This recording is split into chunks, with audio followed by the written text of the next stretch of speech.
Good afternoon to all of you. आप सभी का स्वागत है आज के लाइव सेशन में। क्या आप सब तक मेरी बात पहुंच पा रही है, आवाज पहुंच पा रही है?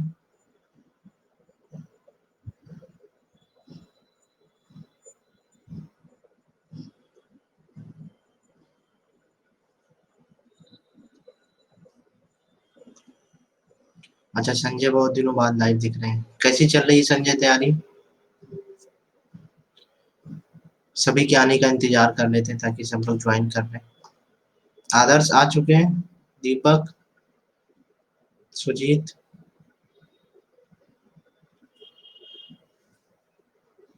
नमस्कार आदर्श, कैसे हैं आप? राजन भी अवेलेबल है।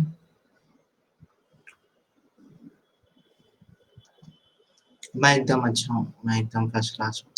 अच्छा, आप लोगों को ये चीज पता चल गई, टॉप 20 क्वेश्चंस जो है वो स्टार्ट हो गए हैं अनअकैडमी प्लेटफॉर्म पर।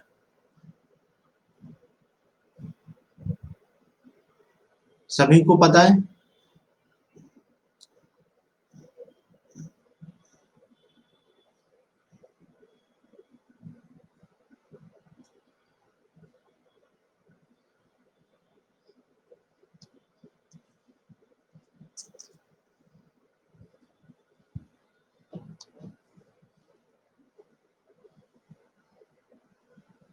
कल रात को आया था तो डेली अब ये 8 बजे रहेगा।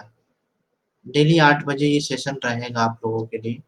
तो आप लोग क्वेश्चंस को देखिए, क्वेश्चंस जो है मैंने डाले भी हैं।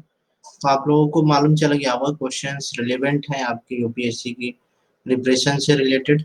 तो आप उसे ज्वाइन कर सकते हैं। हेलो शाहरुख,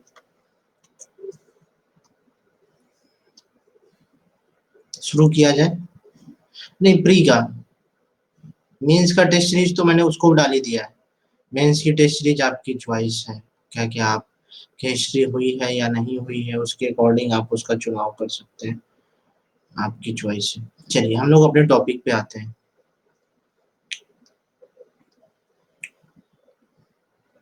देखिए, शक्ति और सत्ता के बारे में तो हमने बता दिया था। राजनीति और समाज हमारी यूनिट शुरू हो रही है। कल आपने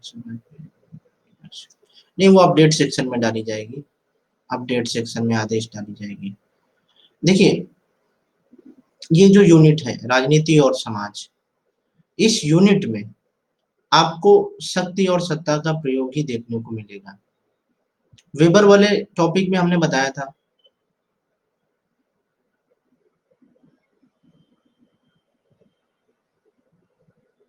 है ना, ये पहले भी हुआ है ऐसा, है ना। लेकिन अब उनके कुछ सिद्धांतों को हम लोग पढ़ेंगे। जैसे कुछ चीजें तो हमने पढ़ी है, वैध शक्ति कौन सी होती है, अवैध शक्ति कौन सी होती है, और तार्किक सत्ता कौन सी होती है, पारंपरिक सत्ता कौन सी होती है, चमत्कारिक सत्ता कौन सी होती है। ये सभी हम लोगों ने सत्ता के टाइप्स जान लिए थे।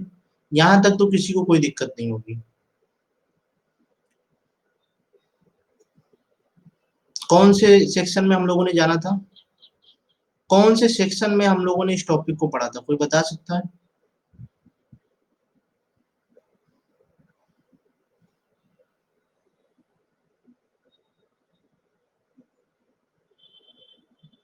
हाँ, यूनिट 4 मैक्स वेबर में हम लोगों ने पढ़ा था। शक्ति और सत्ता में अंतर भी हम लोग जानते हैं। तो अब हम लोग थिंकर्स को जानेंगे कि शक्ति का मार्क्सवादी सिद्धांत क्या है। शक्ति और सत्ता किसी को पूछना है?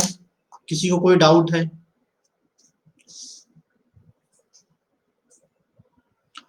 शक्ति और सत्ता में अगर किसी को कोई डाउट है तो पूछ सकता है, नहीं तो हम लोग मार्क्सवादी सिद्धांत यानी कि कार्ल मार्क्स का सिद्धांत जानेंगे। देखिए, हमेशा शक्ति किसके ऊपर निर्भर होती है? शक्ति का आधार, शक्ति का आधार क्या होता है? आर्थिक होता है ना, पूंजी होती है। कुल मिला से कहा जाता है ना कि आपसे अगर पावर चाहिए, है ना, पावर का मतलब क्या होता है? सत्ता ही होती है एक तरीके से। ठीक उसी प्रकार से मार्क्स भी यही बात कहते हैं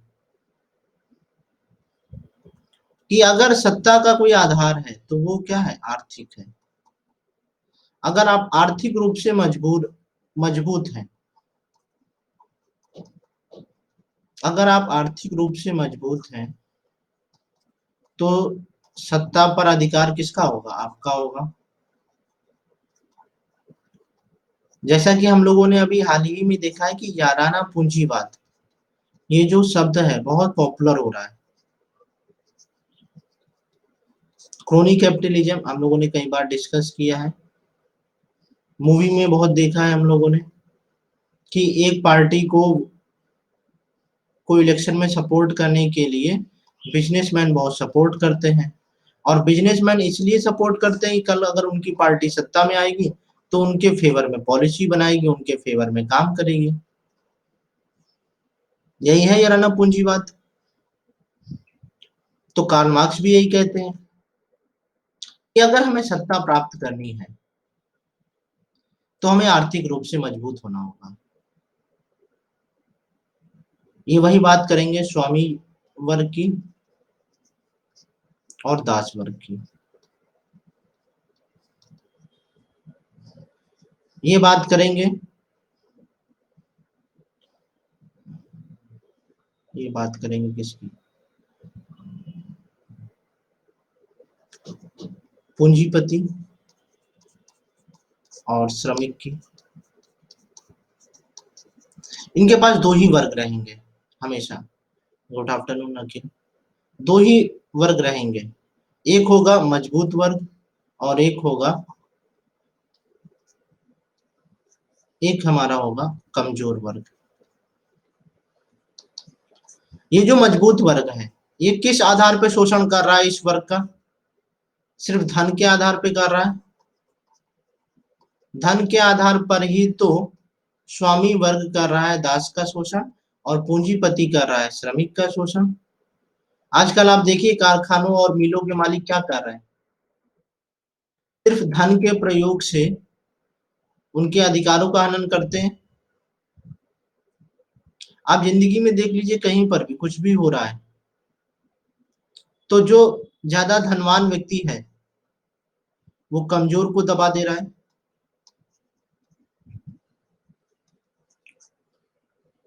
चाहे वो पुलिस स्टेशन हो और चाहे वो न्यायालय हो, ऐसा हो रहा है। हर जगह ऐसा हो रहा है। नमस्कार सविता। हर जगह ऐसा हो रहा है। तो ये कह रहे हैं, कार्ल मार्क्स यही कहते हैं कि अगर हमें सत्ता प्राप्त करनी है तो हमें आर्थिक रूप से सुदृढ़ होना होगा। अब कहीं ना कहीं आर्थिक रूप से सुदृढ़ और सत्ता को प्राप्त करने के लिए ही आज की क्लास कर रहे हैं। यानी कि अगर आप यूपीएससी की तैयारी कर रहे हैं तो इसका बस एक ही उद्देश्य है कि आपको शक्ति चाहिए, पावर चाहिए, और कुछ चाहिए। और कल को आप रिटायर भी होंगे, वीआरएस भी कुछ लोग ले लेंगे, वीआरएस भी ले लेंगे। जब वीआरएस लेंगे तो आपके पास धन होगा, तब भी आपके पास शक्ति होगी, कुछ जान पहचान होगी, सब कुछ आपके पास रहेगा। यानी कि आप अगर एक बार शक्ति को प्राप्त कर लेते हैं और शक्ति अगर कमजोर हो जाती है, यानी कि आपके पास से शक्ति चली जाती है, तो क्या दोबारा आप शक्ति को प्राप्त कर सकते हैं? डेफिनेटली प्राप्त कर सकते हैं। क्योंकि क्या हो जाता है इससे, हमारे जो है लिंक जिसे बोलते हैं, या हमारे आधार, या फिर हमारे जो बेसिक्स होते हैं, या फिर हमारी जो नींव होती है वो मजबूत हो जाती है। बस यही कारण होता है कि जो व्यक्ति एक बार सत्ता में आ गया वो दोबारा भी सत्ता में आ सकता है, सत्ता को ग्रहण कर सकता है। जैसा कि हमारे राजनीतिक क्षेत्र में होता है। बीजेपी अगर एक बार जीत गई तो वो दोबारा भी जीत सकती है। कांग्रेस अगर एक बार जीत गई तो वो दोबारा भी जीत सकती है, दोबारा जीत सकती है ना।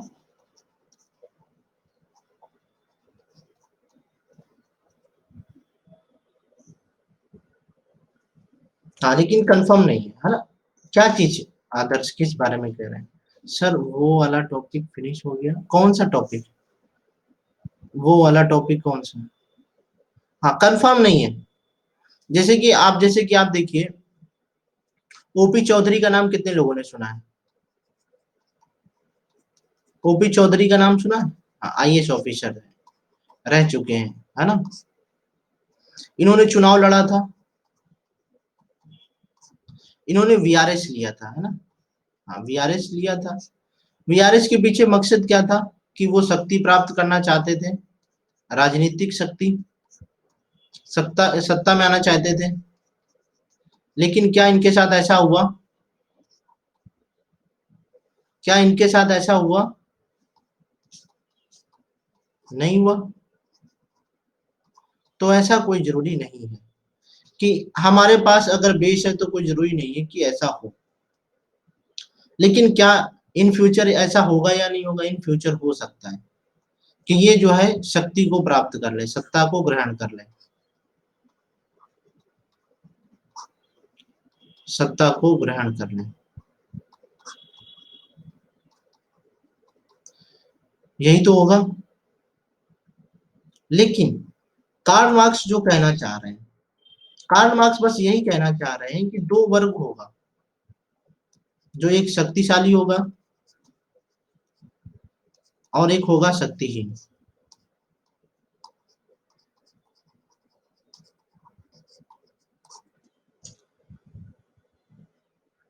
पूजा क्या बताना है मुझे? कौन सा टॉपिक? वो वाला टॉपिक का मतलब क्या होता है?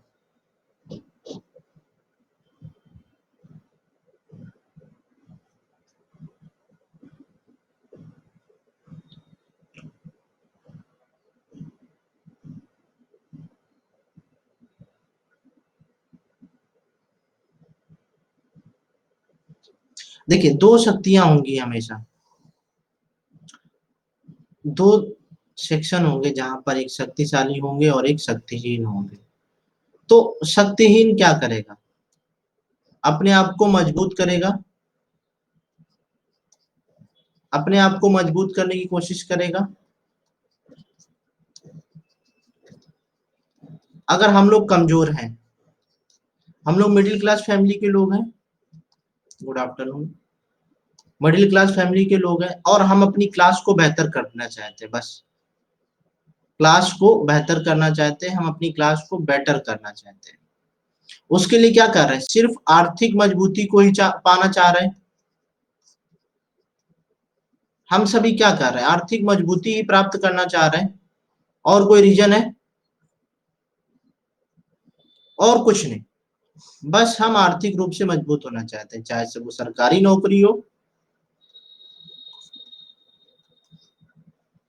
और चाहे वो यूपीएससी हो। सब कुछ प्रायोरिटी में हमारे मनी है। अब आप युवा वर्ग हैं, तो आप कभी भी ग्रुप सी की नौकरी करना पसंद नहीं करते हैं, ग्रुप सी या ग्रुप डी। बस वजह क्या है? सैलरी कम है। अगर यहीं पर सैलरी ज्यादा हो जाए, अगर ग्रुप सी और ग्रुप डी में सैलरी ज्यादा हो जाए तो आप पसंद करेंगे कि नहीं करेंगे? सब कुछ आधार क्या है? धन है।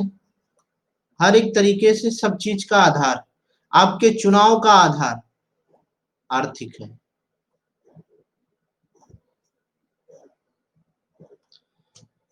तो ये जो शक्तिशाली समाज है, ये अपने आप को और शक्तिशाली बनाएगा, और जिसके पास शक्ति नहीं है वो अपने आप को मजबूत करने की कोशिश करेगा। जो शक्तिशाली व्यक्ति है, मजबूती के चक्कर में क्या करेगा? इस वर्ग का शोषण करेगा, इस वर्ग का शोषण करेगा, और ये शोषण करने के चक्कर में ये जो है विरोध करना शुरू कर देगा। और ये जो विरोध है शक्तिहीन समाज का, वो किस में कन्वर्ट हो जाएगा? इसके अस्तित्व को समाप्त करने के चक्कर में हो जाएगा। कैसे?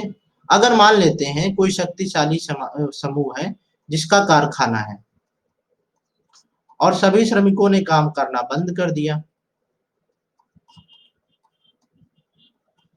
काम करना बंद कर दिया,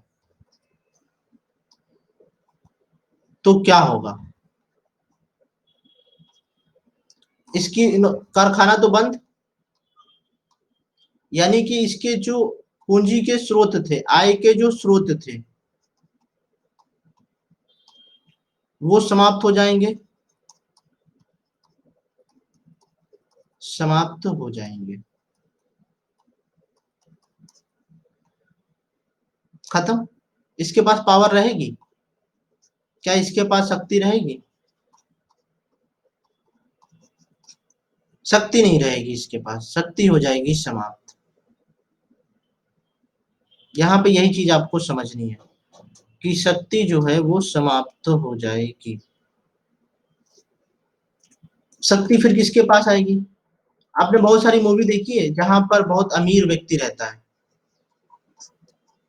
और अचानक से उनकी कंपनी वंपनी कारखाने बंद हो जाते हैं और वो क्या हो जाता है? गरीब। और उसको दुनिया पूछती है?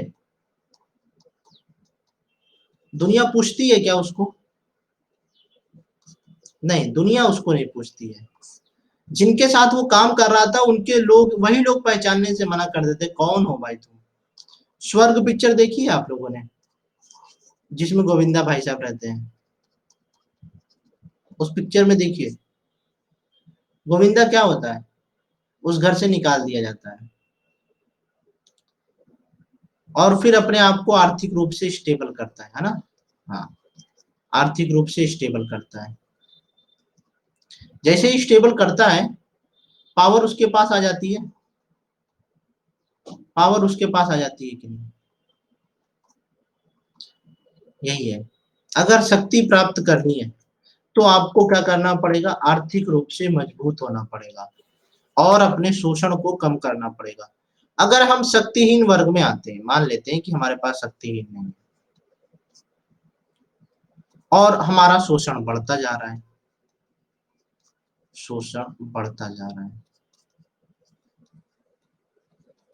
तो क्या हम कभी भी विरोध कर पाएंगे? क्या कभी धन की प्राप्ति कर पाएंगे? क्या हम खुद का विकास कर पाएंगे? ये चीजें पॉसिबल ही नहीं है, बिल्कुल भी पॉसिबल नहीं है। और अगर ये चीजें पॉसिबल नहीं होंगी तो हम शक्तिशाली समाज कैसे बनेंगे?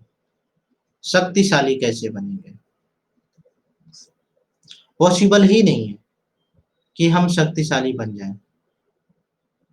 बस कार्ल मार्क्स इन्हीं बिंदुओं पर फोकस करते हैं कि हर एक समाज जिसके पास सत्ता का अभाव है वह हमेशा प्रयत्नशील रहेगा कि उसका शोषण ना हो। अगर उसने अपने होने वाले शोषण को रोक लिया तो क्या वो ग्रो कर जाएगा? डेफिनेटली ग्रो कर जाएगा,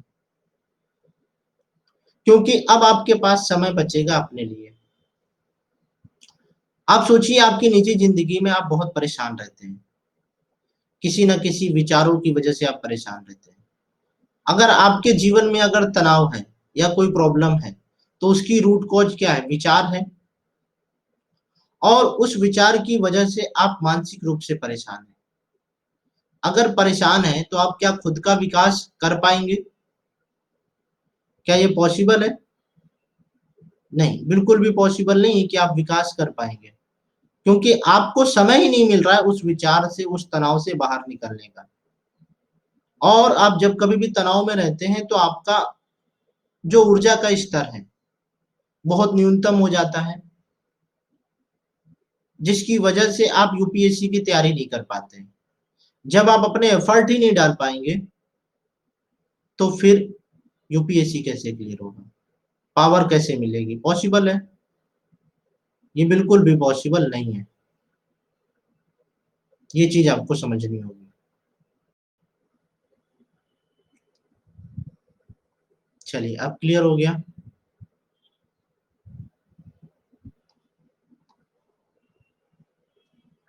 हाँ, तो हम लोग बात कर रहे थे कि ये जो समाज है जहां पर जिसके पास आर्थिक चीजें होंगी वो शक्तिशाली होगा और जिसके पास आर्थिक शक्तियों का अभाव होगा, आर्थिक रूप से कमजोर होगा, वो शक्तिहीन होगा। और उसके पास सामाजिक संसाधन क्या होंगे? कम होंगे। सामाजिक संसाधन किसके पास ज़्यादा होंगे? हमेशा शक्तिशाली वर्ग के पास। जिसके पास पैसा है उसी के पास संसाधन है, उसी के हाथ में सत्ता है, उसी के हाथ में सब कुछ है और कुछ नहीं। तो मार्क्सवादी सिद्धांत समझ में आ गया। मार्क्स को अगर समझ लिया है तो मार्क्स का शक्तिशाली वाला सिद्धांत भी समझ में आ गया होगा, उसके ऊपर नहीं जाएंगे। दूसरा सिद्धांत है शक्ति का प्राकार्यवादी सिद्धांत। प्राकार्यवादी सिद्धांत यानी कि टॉलकट पार्सन्स। हम लोगों ने कहा था ना कि प्राकार्यवादी सिद्धांत के जनक हैं पार्सन्स। जब कभी भी प्राकार्यवादी सिद्धांत की चर्चा होगी तो पार्सन्स जरूर होंगे।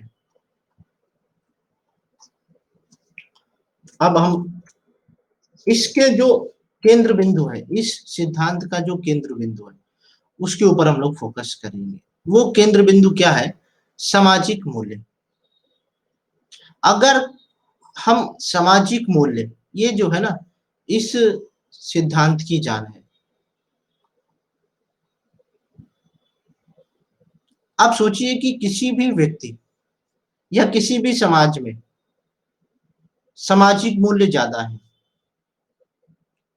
तो वो क्या सत्ता को प्राप्त करेगा?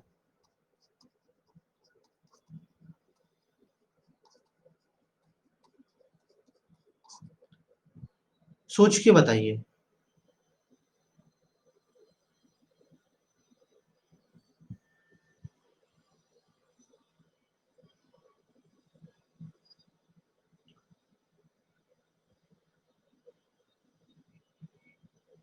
अच्छा देखिए, आप सोचिए, आप कभी भी नेता किसे चुनना पसंद करते हैं? किसे चुनना पसंद करते हैं?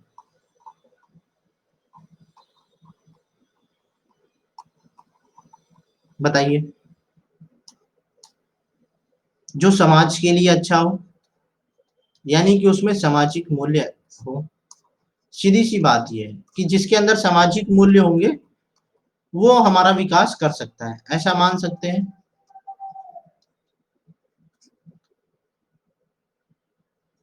यही है इस सिद्धांत की बात। वो कहते हैं, पार्सन्स ये कहते हैं कि जिस भी व्यक्ति या समाज में सामाजिक मूल्य होंगे उस समाज या व्यक्ति के पास शक्ति या सत्ता होगी। आप देखिए, आपने देखा होगा जब कभी भी प्रधानी के चुनाव होते हैं या फिर म्युनिसिपालिटी के चुनाव होते हैं, नगर निगम नगर पालिका के चुनाव होते हैं, तो हर साल कोई ना कोई एक सामाजिक मूल्य वाला व्यक्ति खड़ा होता है जो बहुत समझदार होता है, बहुत अच्छा जानकार होता है, जनता के हित में लगता है। होता है। जनता उसे चाहती भी है। जनता उसे चाहती भी है कि वो इलेक्शन जीत जाए, लेकिन मोस्टली वो हार जाता है ना? ये बात आप कह रहे हैं, इस बात से हम भी एग्री करते हैं। लेकिन कभी-कभी तो जीत जाता है ना वो। आज नहीं तो कल तो वो जीतेगा। पार्सन्स ये कहते हैं कि वो जीतेगा जरूर, सत्ता उसे जरूर मिलेगी।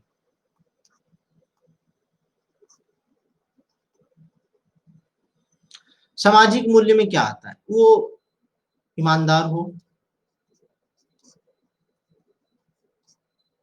सद्भावपूर्ण हो,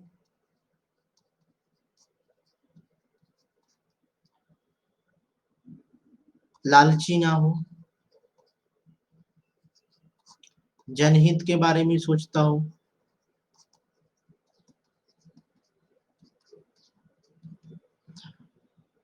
है ना? उसके अंदर इमोशंस हो, है ना? आजकल के नहीं कि बलात्कारी हो, है ना? आजकल तो नेता बलात्कारी ही निकल रहे हैं। तो वो क्या होना चाहिए? अच्छे संस्कार वाले होने चाहिए।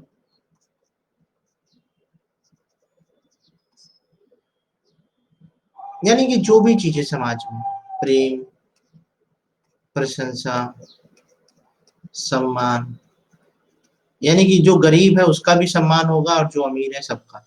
उसके अंदर क्या होगा? मानवीय व्यवहार होगा। वो मनुष्य को देखकर व्यवहार करेगा, ना कि आर्थिक व्यवहार, है ना? आपने देखा होगा कि बहुत लोग आर्थिक व्यवहार भी करते हैं, और ये जो आर्थिक व्यवहार है वो समाज के लिए बहुत ही नुकसानदेह होता है। किसी भी समाज और किसी भी इंडिविजुअल के लिए बहुत ही नुकसानदेह होता है।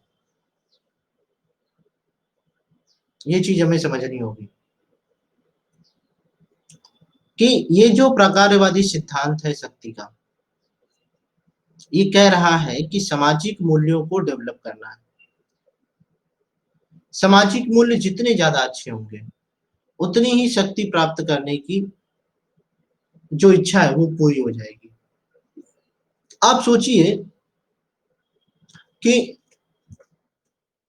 आप आईएएस क्यों बन पा रहे हैं या बन जाएंगे? कहीं ना कहीं आपके अंदर सामाजिक मूल्य है, नहीं है तो उन्हें डेवलप कर रहे हैं। आप उसको अपने अंदर डेवलप करने की हर दिन कोशिश करते हैं। तो क्या ये जो एग्जाम्पल है, आप इसे इसमें कोट कर सकते हैं? क्या इस शक्ति के प्रकारवादी सिद्धांत में इस सेक्शन को मेंशन कर सकते हैं? आपकी जो यूपीएससी की तैयारी है, क्या उसे मेंशन कर सकते हैं? डेफिनेटली मेंशन कर सकते हैं।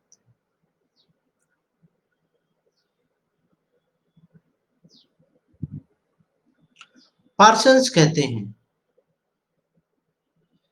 कि ये जो शक्ति है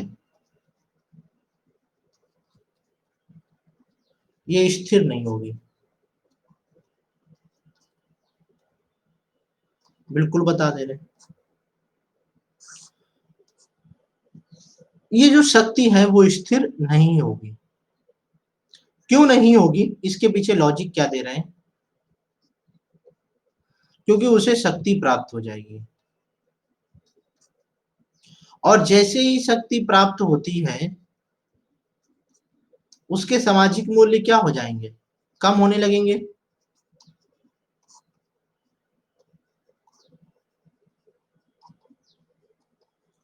होने लगेंगे। ऐसा होता भी है। सब प्रशासक कहीं ना कहीं लाइफ में कभी ना कभी गलत तो करते हैं, अनएथिकल होते ही होते हैं। जैसे ही ये बात समाज को पता चलेगी कि सामाजिक मूल्य कम हो गए हैं, वो क्या करेगी? उसे अस्वीकार कर देगी। अस्वीकार कर देगी। जिस तरीके से गद्दी पर चढ़ाया उसी तरीके से गद्दी से उतार देगी। यही तो होगा। तो यहां पर ये कह रहे हैं कि सामाजिक मूल्य जो है सत्ता में या शक्ति में स्थिर नहीं होते। शक्ति के आने से उसके सामाजिक मूल्य कम होने लगते हैं या फिर समाप्त हो जाते हैं। जैसा कि आप लोगों ने नायक पिक्चर में देखा है, नायक मूवी में देखा है, लास्ट में यही तो होता है। वो कहता है कि मैं आखिरकार पॉलिटिशियन बन ही गया। वो मैसेज था कि पॉलिटिशियन के लिए सामाजिक मूल्य नहीं होते, सत्ता प्यारी होती है।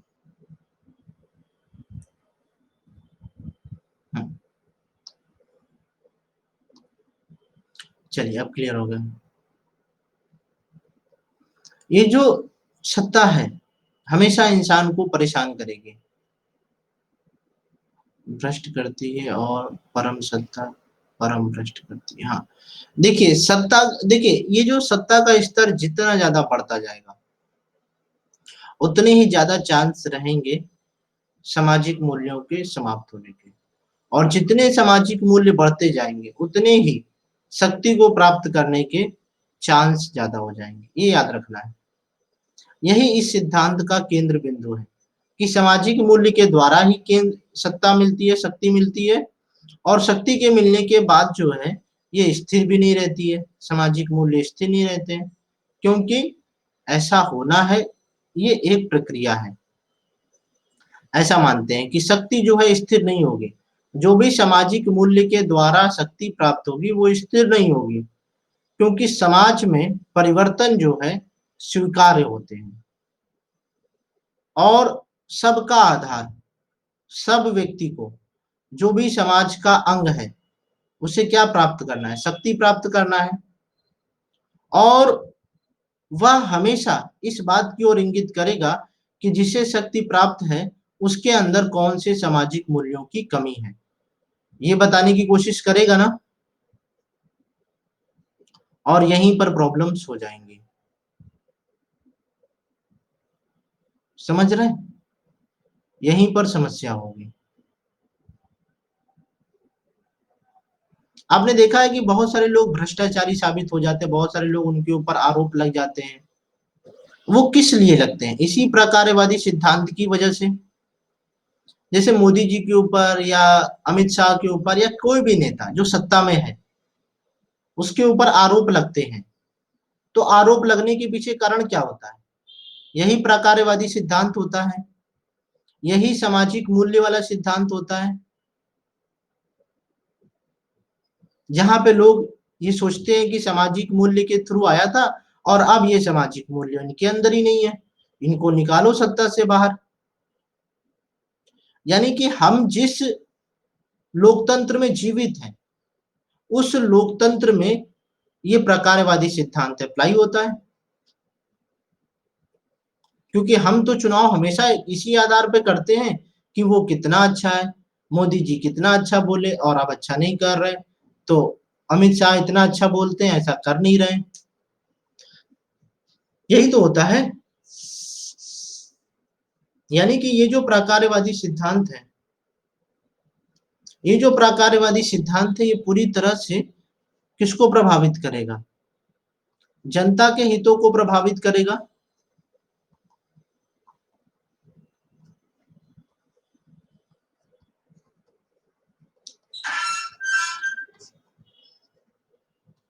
अच्छा एक चीज बताइए, आप राहुल गांधी से कभी इस्तीफा मांगते हैं?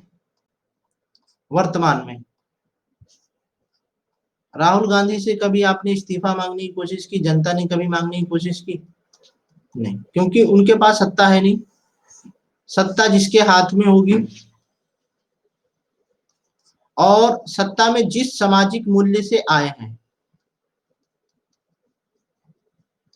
सामाजिक मूल्य का कारण क्या था? कि वो भ्रष्टाचारी नहीं होंगे, भ्रष्टाचार को समाप्त करेंगे ऐसा सरकार ने कहा था। जो भी काला धन होगा वो वापस लाएंगे, ऐसा इनका सोचना था। लेकिन क्या ये पॉसिबल हो पाया? क्या ये पॉसिबल हो पाया? नहीं। अब नहीं हो पाया तो सरकार, जनता क्या करेगी? जनता कहेगी कि आपने ये काम नहीं किया है, अब आपको सत्ता में बैठने का हक नहीं, यही तो कहेगी। आप शक्ति जो है ना, अब आपके हाथ में उचित नहीं है, हम किसी और को शक्ति देंगे और वो उद्देश्यों की पूर्ति करेगा। दूसरा एग्जाम्पल ये समझ लीजिए कि आप जो है, आपने जिस व्यक्ति का चुनाव किया था वो बहुत ईमानदार है, ठीक है, वो क्या है, वो मानवीय पुरुष है ना। मानवीय पुरुष का मतलब समझ रहे हैं कि वो इंसान समझ के इंसान के साथ व्यवहार करता है।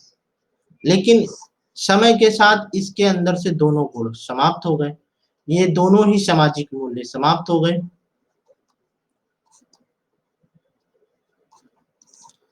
तो क्या अब वो शक्ति को ग्रहण करने लायक है? शक्ति को स्थिर रख पाएगा? नहीं, नहीं रख पाएगा। यहीं पर प्रॉब्लम हो जाएगी उसके साथ, और यहीं से शक्ति का क्षरण होने लगेगा। जैसे कि लोकतंत्र में ऐसा नहीं है कि यहाँ पे जैसे ही सामाजिक मूल्य समाप्त हुए उसका बहिष्कार हो जाएगा, लेकिन शक्ति का क्षरण तो होने लगा। क्षरण का मतलब समझ रहे हैं? कमजोर होना।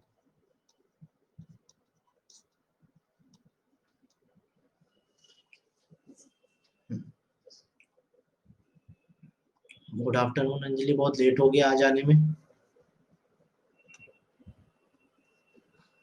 तो ये जो प्रकारवादी सिद्धांत है, सब कुछ डिपेंड किसके ऊपर है? सामाजिक मूल्यों के अंदर। हर समाज के जो सामाजिक मूल्य होते हैं वो अलग होते हैं। जैसे कि भारत के भारत के विभिन्न हिस्सों में बहुत सारे समाज होंगे, जैसे आदिवासी समाज हो सकता है, पिछड़ा वर्ग हो सकता है, और उन सबके अलग अलग सामाजिक मूल्य हो सकते हैं। मान लेते हैं कि भारत का सामाजिक मूल्य अलग होगा, अफ्रीका का अलग होगा, अमेरिका का अलग होगा, चीन का अलग होगा, सबके अलग अलग सामाजिक मूल्य हैं। और अगर उनके सामाजिक मूल्य अलग हैं तो शक्तियों में जो परिवर्तन है वो भी अलग अलग होगा। यानी कि हर समाज की अपनी सामाजिक विशेषता होती है, अपने सामाजिक मूल्य होते हैं, और उन्हीं के अनुसार शक्तियों का निर्धारण होता है। ये बात समझ में आ गई? शक्ति का प्रकारवादी सिद्धांत। यहाँ पे किसी को कोई डाउट? मैंने अभी तक दो सिद्धांत बता दिए हैं अंजलि। पहला मार्क्सवादी सिद्धांत और दूसरा प्रकारवादी सिद्धांत शक्ति का।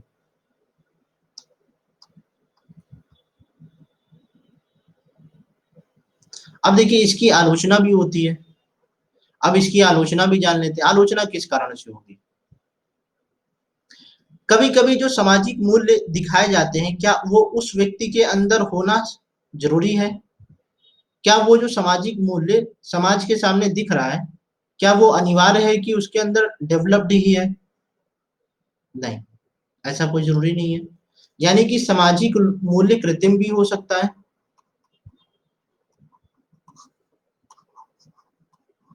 या बनावटी हो सकता है। जिसे बनावटी बोलेंगे तो सही है, बनावटी हो सकता है। अगर वो बनावटी है तो पूरी तरह से शक्ति का दुरुपयोग होना है।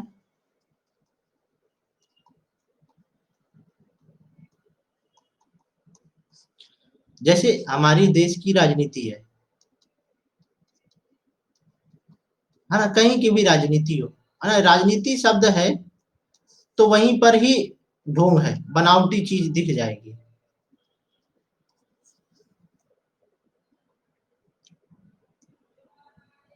जब सामाजिक मूल्य ही उसके अंदर नहीं है तो शक्ति का चुनाव भी गलत होगा। और अगर शक्ति का चुनाव गलत है तो यानी कि विकास का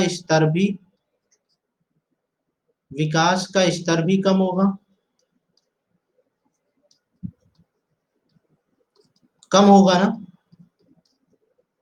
और यही प्रॉब्लम क्रिएट करेगा,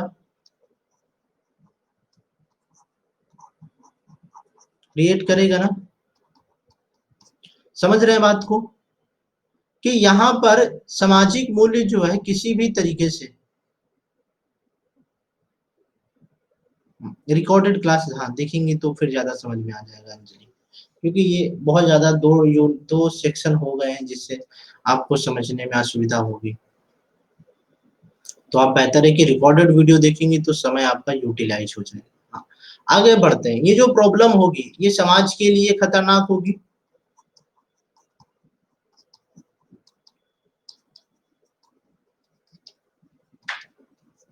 यानी कि सामाजिक मूल्य का अगर जरा सा भी बनावटीपन देखने को मिला तो वो पूरी तरह से समाज को नुकसानदेह है। तो यानी कि ये सामाजिक मूल्यों के आधार पर क्या कोई मेजरमेंट है, क्या कोई मानक है कि इसका जो सामाजिक मूल्य है वो एकदम सही है, ये जो इसके अंदर जो चीजें दुनिया के सामने दिखाई दे रही हैं वो सत्य है? क्या ऐसा कोई मानक है जो सत्य की पहचान कर सके? तो ऐसा तो कुछ है नहीं, ऐसा तो कोई सिस्टम है नहीं। यानी कि यहाँ पे प्रॉब्लम है सामाजिक मूल्य में। दूसरा सामाजिक मूल्य जो है वो सिर्फ एक दूसरे से लिया जाता है। जैसे कोई मान लेते हैं सत्ता में है और जनता सिर्फ उसे उसी कारणों से पसंद कर रही है, उसके उसी गुणों से पसंद कर रही है, तो हो सकता है कि वो कुछ समय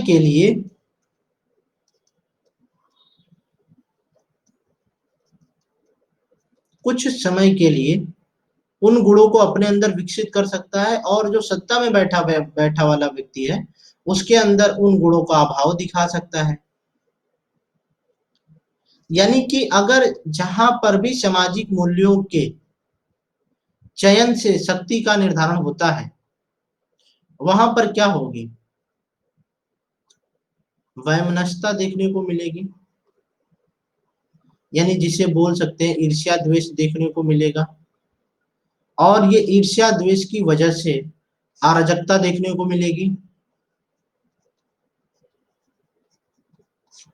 ये मिलेगी। और ये हमारे समाज के लिए,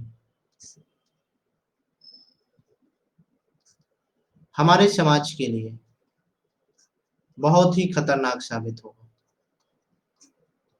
बहुत ही खतरनाक साबित होगा।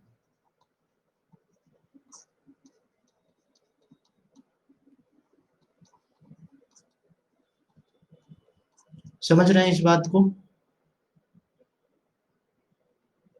यानी कि प्रकारवादी सिद्धांत में इसका दुरुपयोग किए जाने के बहुत ज्यादा चांस है, क्योंकि सामाजिक मूल्यों का दुरुपयोग बहुत तेजी से होता है, और वर्तमान में तो हो ही रहा है।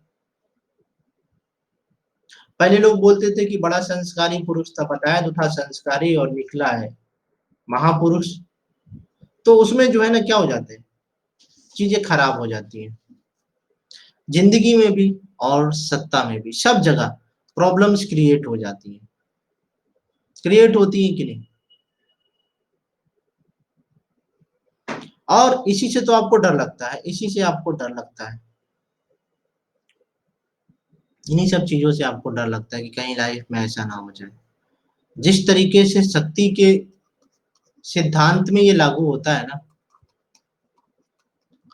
ठीक उसी प्रकार से आपकी निजी जिंदगी में भी सामाजिक मूल्य लागू होता है।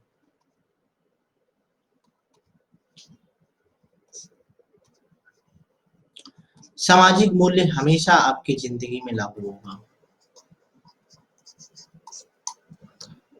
लग रहा है किसी ने धोखा दे दिया है, इस वजह से ऐसा कह रहे हैं कि जिंदगी का दूसरा नाम ही प्रॉब्लम है। देखिए ऐसा है ना कि अब जो हम अगले सिद्धांत की तरफ बढ़ने जा रहे हैं, ये प्रीवियस ईयर क्वेश्चंस में पूछा गया, ठीक है, यानी कि प्रीवियस ईयर क्वेश्चंस की डिमांड है ये अभिजन वर्ग का सिद्धांत, यानी कि इस सिद्धांत को अच्छे से पढ़ेंगे।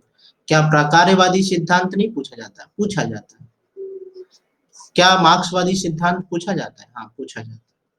यानी कि जितने भी सिद्धांत हम इसमें पढ़ेंगे वो सभी सिद्धांत पूछे जाते हैं, तो उनके दृष्टिकोणों को याद रखना है।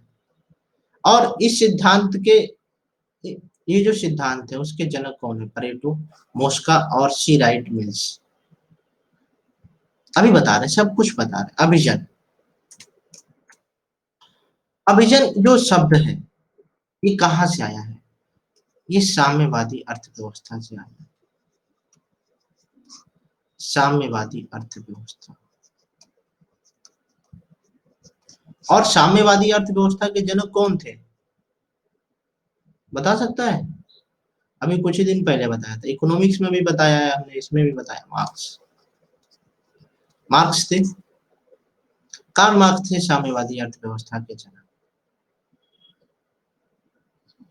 यानी कि ये जो सिद्धांत डेवलप हुआ है मार्क्स की शक्ति के सिद्धांत के रूप में विकसित हुआ है। यहाँ पे मार्क्स क्या कहते थे अपने वर्ग में? एक वर्ग होगा और एक वर्गहीन समाज की अवधारणा होगी, यही तो बात कहते थे। लेकिन इस सिद्धांत की मान्यता है कि समाज चाहे वो पूंजीवादी हो या समाजवादी, वो दो मुख्य समूहों में बटा रहेगा। पहला होगा अल्पसंख्यक अभिजन वर्ग और दूसरा होगा बहुसंख्यक जन सामान्य वर्ग। एक तरीके से अल्पसंख्यक कौन है?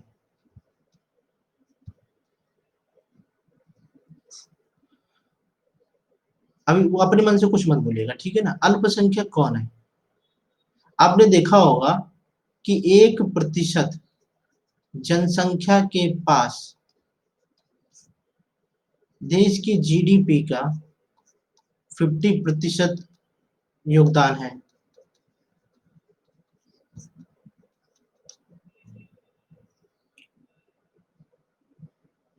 यानी कि ये कौन से लोग हैं? ये है अमीर या पूंजीपति, यही तो है। और बहुसंख्यक जन सामान्य जिसके पास क्या है? सामान्य गतिविधियां हैं, सामान्य जीवन है और समान कार्य है। इसे बोल सकते हैं हाई क्लास बोल सकते हैं। अभिजन वर्ग को क्या बोल सकते हैं? हाई क्लास बोल सकते हैं।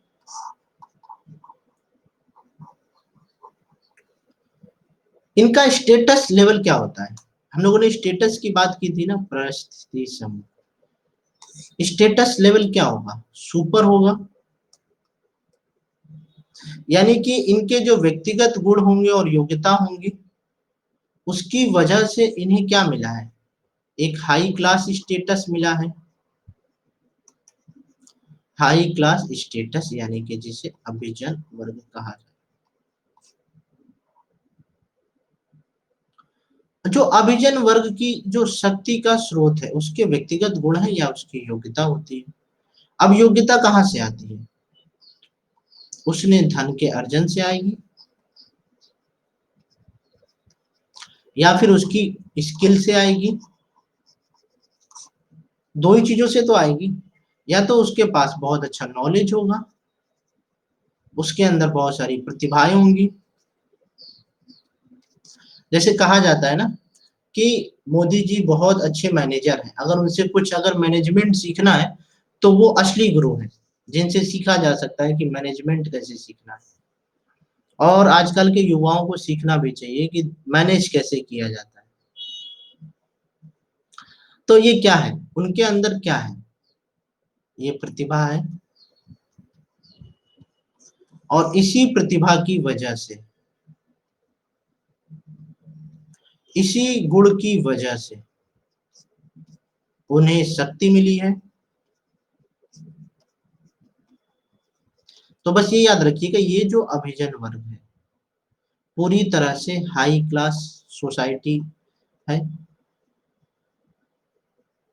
High class society. और इनका पूरा निर्धारण होगा किस आधार पे? उनकी योग्यता और उनके व्यक्तिगत गुणों के अनुसार।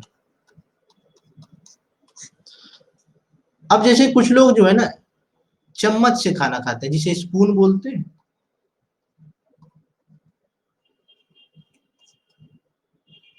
और अगर आप हाथ से खाना खाते हैं, कितने लोग हाथ से खाना खाते हैं?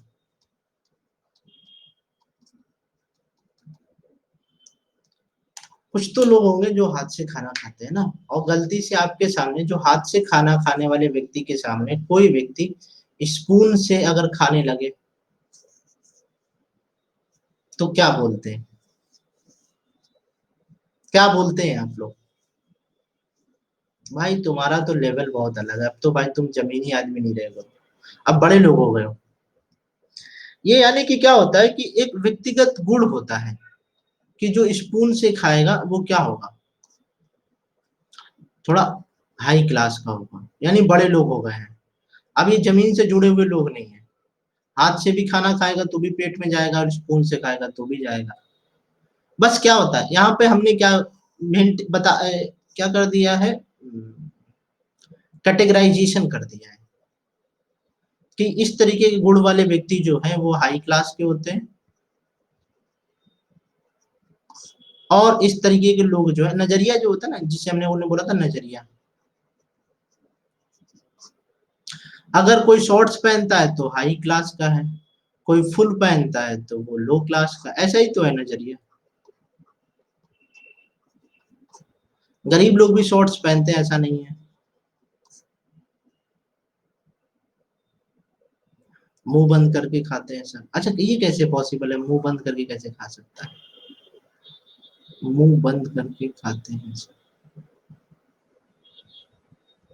आजकल सब पहनते हैं, है ना? तो ये देखिए ऐसा है ना, ये देखिए क्या है, एक नजरिया है। अगर कोई फोर व्हीलर से जा रहा है तो वो हाई क्लास का हो गया, है ना? हम समझ गए थे। तो जैसे कि अगर कोई फोर व्हीलर से जा रहा है तो हम क्या करते हैं कि ये बहुत जो है हाई क्लास के लोग हैं। और कुछ लोग जो है उससे भी जाते हैं, क्या बोलते हैं, ओला से। तो आप ओला और उबर से भी जा रहे हैं ना, तो भी आपको बोलेंगे बड़े लोग हो गए, हाई क्लास। आपने क्या किया है, आपने समाज की जन सामान्य गतिविधियों से अलग कार्य किया, गतिविधियों से अलग काम किया, तो आप क्या हो गए, हाई क्लास हो गए।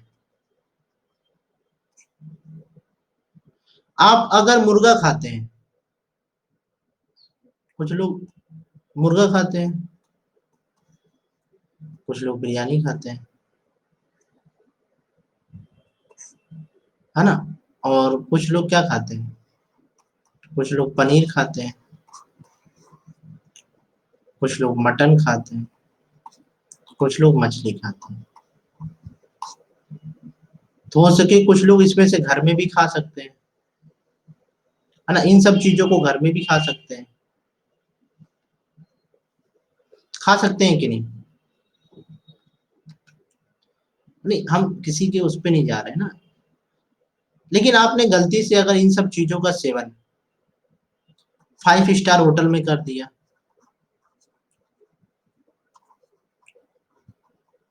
तो आप किस समूह का हिस्सा हो जाएंगे, high class, high class society के सेक्शन में आ जाएंगे। भले ही कुछ समय के लिए आ जाए, लेकिन जब आपने खा लिया तो उस समय के लिए तो जो है ना आप इस वर्ग का हिस्सा हो गए। यानी कि ये क्या हो सकता है, ये जो अभिजन वर्ग है, यानी कि हाई क्लास जो है, अगर आपको हमेशा इसका हिस्सा बने रहना है तो एक दिन ऐसा कार्य नहीं करना होगा। यहाँ पर स्थायित्व यानी कि स्थायीपन जरूरी है। बिना इसके, बिना इसके पॉसिबल नहीं है कि आप इस अभिजन वर्ग का हिस्सा बन पाएंगे।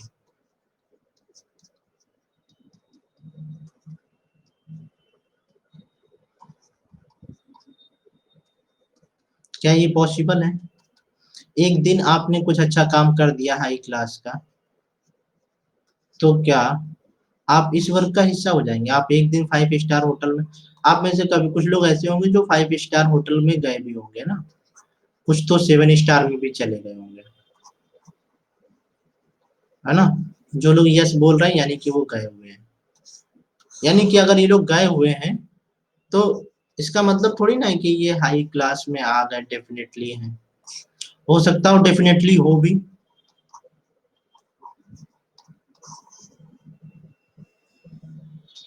लेकिन ऐसा अगर स्थायी रूप से करना है तो ये जो गतिविधियां हैं, ये जो व्यक्तिगत गुण और योग्यता है, इनमें भी स्टेबिलिटी होनी चाहिए।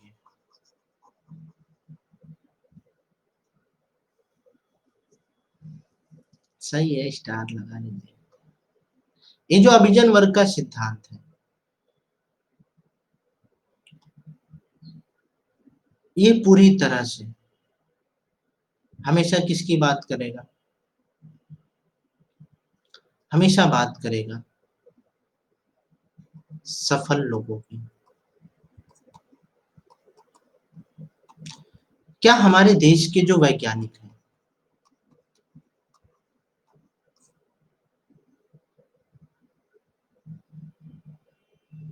क्या इन्हें अभिजन वर्ग की श्रेणी में डाला जाएगा?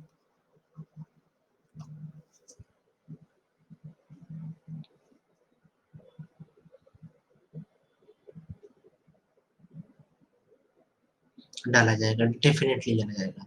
एक चीज याद रखिएगा कि हर क्षेत्र के सफलतम लोगों को अभिजन वर्ग की श्रेणी में डाला जाता है। जैसे कि आपके क्षेत्र में जैसे कि शिक्षा के क्षेत्र में, व्यापार के क्षेत्र में, स्वास्थ्य के क्षेत्र में, विज्ञान के क्षेत्र में, हर क्षेत्र में जो भी सफल लोग होंगे उनको जो है अभिजन वर्ग में शामिल किया जाएगा। जो परेटो हैं इन्होंने समाज को दो वर्गों में विभाजित किया। पहला है सामान्य जन यानी कि गैर अभिजन, और एक है अभिजन। अभिजन वर्ग को भी इन्होंने दो भागों में बांटा, एक शासक अभिजन और एक गैर शासन अभिजन वर्ग। शासक अभिजन वर्ग में वे आते हैं जो शासन के भीतर यानी कि शासन के अंदर प्रत्यक्ष या परोक्ष रूप से भूमिका निभाते हैं। जबकि गैर शासक अभिजन में वे लोग शामिल किए जाते हैं जो सेना, व्यापारिक क्षेत्र, धार्मिक संगठन और अन्य मानवीय क्रियाओं में सर्वोच्च स्थान रखते हैं।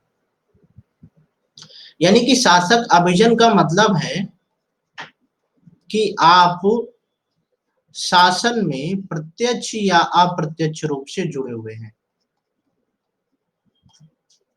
तो आप सीएम भी हो सकते हैं, पीएम भी हो सकते हैं, सचिव भी हो सकते हैं, ब्यूरोक्रेट्स भी हो सकते हैं।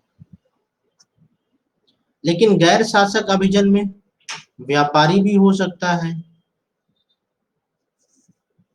बहुत बहुत बड़े बड़े मंदिरों के पुजारी भी हो सकते हैं। क्या जो पुजारी होते हैं बड़े मंदिरों के, क्या वो गैर शासक अभिजन में नहीं आएंगे?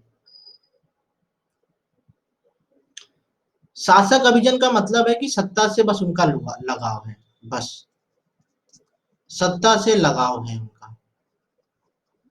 और ऐसे सभी पावरफुल लोग जिनका सत्ता से लेना देना नहीं है लेकिन फिर भी उनका पावरफुल है, शक्ति है। अगर मान लेते हैं वो तो तिरुपति बालाजी मंदिर है, उनके जो पुजारी हैं, क्या उस मंदिर के पुजारी को गैर शासक अभिजन वर्ग में शामिल किया जाएगा?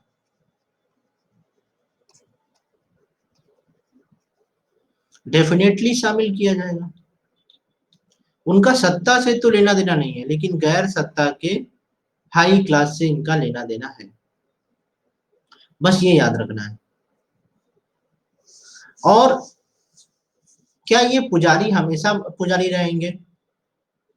क्या ये जो पीएम है ये हमेशा पीएम रहेंगे? नहीं। यानी कि ये जो अभिजन वर्ग है दोनों प्रकार के, गैर अभिजन और अभिजन, शासक अभिजन और गैर शासक अभिजन, दोनों ही अस्थायी हैं। एक समय के बाद जो है ना लोगों का इस वर्ग से अस्तित्व समाप्त हो जाता है। बस देखिए ऐसा है ना कि अभिजन वर्ग का मतलब बस सीधा से ये समझ लीजिए कि वो उस फील्ड के श्रेष्ठ व्यक्ति हैं, फेमस हैं, सफल व्यक्ति हैं। सफल व्यक्ति यानी कि उनके पास पूंजी तो होगी ही होगी। कोई भी सफल व्यक्ति है क्या उसके पास पूंजी नहीं होगी? चाहे वो राइटर ही क्यों ना हो, चाहे वो वकील ही क्यों ना हो, चाहे वो डॉक्टर ही क्यों ना हो, हर किसी के पास पूंजी तो होगी ही होगी। बिल्कुल बिल्कुल जा सकते हैं आदर्श। यहाँ पर जो है आपको ये समझना होगा कि ये जो वर्ग है इसके पास अपने क्षेत्र की सफलता भी है और अपने क्षेत्र में अर्जित की गई सफलता की वजह से धन भी है, और इस वजह से उसे जो है उस क्षेत्र का सफल व्यक्ति माना जाता है और इस वजह से उसकी बात भी मानी जाती है। अब पंडित जी बोल दें, अब जो है ना किसी मंदिर के तिरुपति बालाजी के पुजारी बोल दें कि हमारे बेटे का जो है जरा एग्जाम देख लीजिए, आप बताइए, देखा जाएगा कि नहीं देखा जाएगा?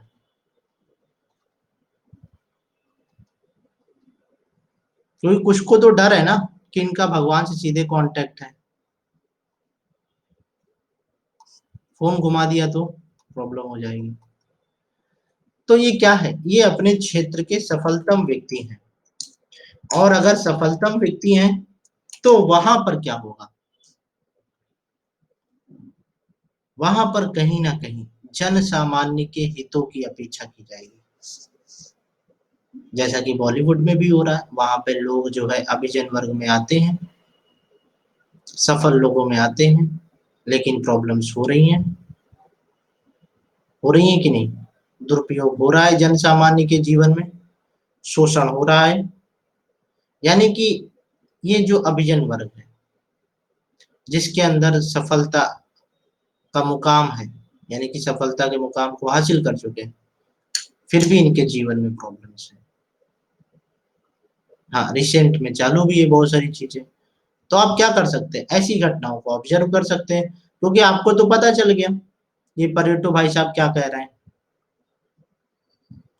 आपको टाइप्स भी पता हो गए कि समाज को कितने वर्गों में बांटा है, और फिर अभिजन वर्ग को कितने भागों में बांटा है, और एक्चुअल में क्या होते हैं, और उनकी वजह से कौन कौन सी एक्टिविटी होती है, सब कुछ हो रहा है। ये भाई भतीजावाद भी इसी की वजह से जन्मा है, जिसे नेपोटिज्म कह रहे हैं, इसके ऊपर बहुत बात हो रही है।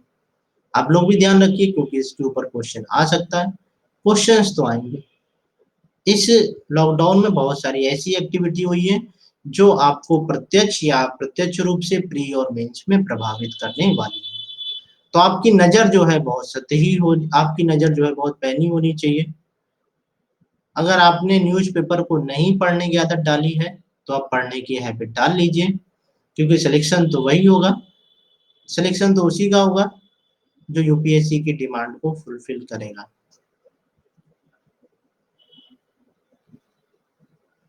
हाँ, न्यूज़पेपर हर एक सेक्शन के लिए जरूरी है, और खासकर अपने ऑप्शनल के लिए तो जरूरी ही है। तो मुझे लगता है कि इस साल सबसे ज्यादा करंट अफेयर्स के होते हुए सालों के कंपेयर, हाँ मुझे भी ऐसा लगता है कि सबसे ज्यादा कंटेंट की प्रॉब्लम यूपीएससी के छात्रों को हुई है इस साल के करंट अफेयर्स की वजह से। तो हो सकता है कि अगले साल कम करंट अफेयर्स पढ़ना पड़े, लेकिन इस साल वालों को तो पढ़ना ही पड़ेगा।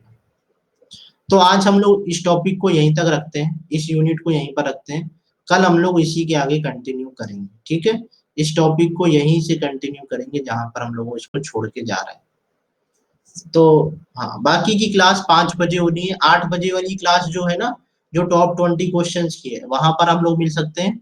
अब उस क्लास को 20 से 30 मिनट कर दिया गया है, ठीक है? तो वो 20 से 30 मिनट में आप लोगों की, हाँ बता दीजिए भाई, कंप्लेन ही तो सुन सकते हैं, बताइए भाई।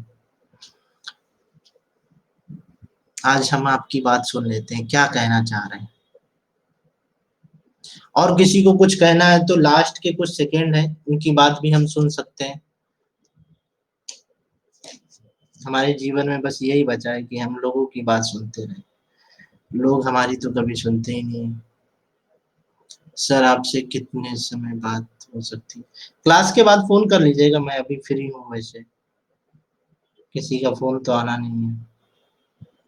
सर कौन सी क्लास है अभी बताइए, मुझे पता नहीं है। एक 5 बजे स्पेशल क्लास है, उसमें आपकी मर्जी, लेकिन 8 बजे वाली क्लास में सभी लोग आइए, ठीक है? 8 बजे वाली क्लास आप डेफिनेटली आइए। सर ऑप्शनल कब से सिखाएंगे?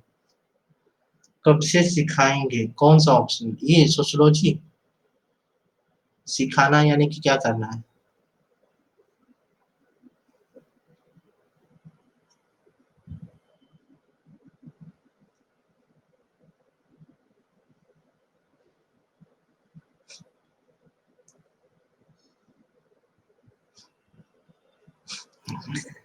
चलिए, ये तो आपने सही कहा है। अब इसमें तो अब हम कुछ कर नहीं सकते, ये नजरिए का दोष है। पहली बात तो अब इसमें हम कुछ टिप्पणी नहीं कर सकते, क्योंकि आपने मुझे निशब्द कर दिया है ना। अब मेरे पास शब्दों का जो अभाव हो गया है, तो ऐसे प्रश्नों को हम स्किप कर देते हैं। सर इकोनॉमिक्स की क्लास का टाइम क्या है? I want to join your lecture sir, ऐसा है ना? हाँ 9 बजे रहेगी, अभी तो 9 बजे है ना, 9 बजे रहती है, 9 बजे ही रहेगी, 9 बजे। जैसा भी रहेगा है ना, वो देखिए आप मेरे कोर्स में एनरोल कर लीजिए, वहां पर टाइमिंग शो करती है 9 बजे। आपने फिर स्किप किया। हाँ तो देख लीजिएगा ना, एक बार चेक कर लीजिएगा, एक बार समय चेक कर लीजिएगा, अभी 9 बजे ही है, ठीक है? अगर चेंजेस होंगे तो ग्रुप में पता चल जाएंगे, अगर नहीं चेंजेस होंगे तो 9 बजे ही रहेगा, ठीक है? ये मान के चलिए, है ना? आपने फिर स्किप किया, क्या स्किप कर दिया भाई हमने, है ना? क्या हमने स्किप कर दिया? देखिए ऑप्शनल कैसे सिखाया जाता है, ये मुझे भी पता करना पड़ेगा कि ऑप्शनल कैसे सिखाना है। और जिसको प्रॉब्लम है आदेश आप मुझे कॉल कर लीजिएगा। क्या मैं कभी-कभी तो कुछ बातें मुझे समझ में नहीं आती, मुझे लगता है कि मुझे भी डॉक्टर को चेक कराना चाहिए। कि अब मुझे भी बातें नहीं समझ में आती हैं आप लोगों की।